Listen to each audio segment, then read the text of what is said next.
Well, it's about the end of the season for the ginkgo tree and some others too, but the ginkgo tree is the one that puts on the biggest show. Leaves were falling earlier. Oh yeah, they still are. There goes Tater.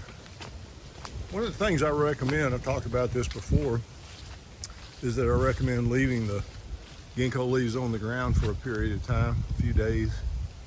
They actually last and look really good on the ground. And the combination of the yellow with the green is quite good.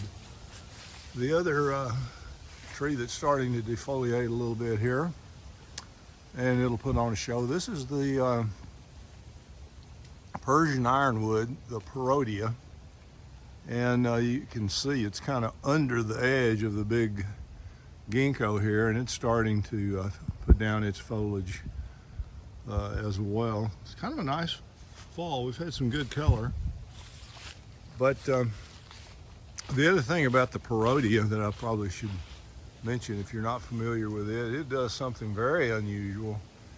In the middle of the winter, it has little red flowers all over the top of the canopy of the tree. If you haven't tried ginkgo or rusty Blackhaw Viburnum, this will have a little red fall color pretty soon. Hadn't started yet, but I'd recommend all these: Persian Ironwood, rusty Blackhaw Viburnum, and the ginkgo. Hope you're enjoying your healthy gardens.